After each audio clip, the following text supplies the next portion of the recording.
Good morning. You were live in the CNN newsroom. I'm Jim Acosta in Washington. We begin with big talk in the Big Apple. It was a night of falsehoods and fear-mongering at former President Donald Trump's rally in the Bronx. The former president spent a large portion of his rally, what he called a love fest, talking about his many grievances. I'm OD'd on Trump. I turn on the television. Trump, Trump, Trump, Trump. How do you do it? I say, do what? How do you get up in the morning and put your pants on? Where do you put the pants on? I'll explain it to you someday. I was sort of like a hot guy. I was hot as a pistol. I said to somebody, was I hotter before or hotter now? I don't know. Who the hell knows? It's a horrible thing, but many of those hostages are dead. It would have never happened if the election weren't rigged. That was just one of the many lies Trump spewed about the 2020 election. Trump said that he wouldn't even be running today had he actually lost to Joe Biden. Of course, that's not true either. You know, if I didn't think we easily won, I would never do this. Actually, I won twice. You know, we did much better the second time. We got millions more votes the second time. Trump did receive a lot of votes last time around. The problem is that Trump received fewer votes than Biden.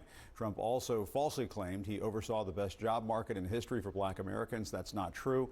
The black unemployment and poverty rates have hit historic lows under President Biden, and his appeal to black and Latino voters, he once again turned to disturbing rhetoric, stoking fears about immigrants.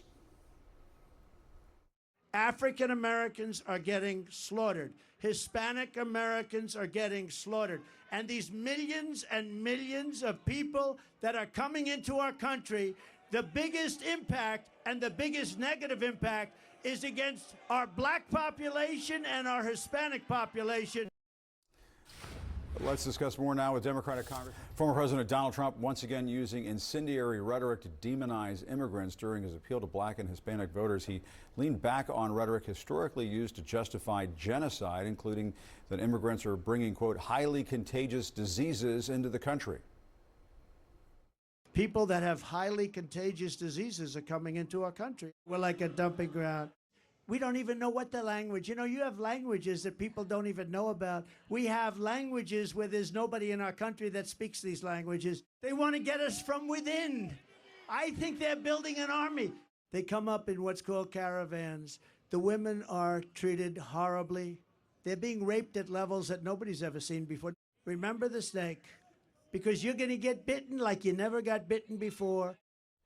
Now, that's a reference to a bizarre poem called The Snake that's become a staple at his rallies, in which he compares immigrants to snakes. And here's how the MAGA crowd reacted to that rhetoric yesterday.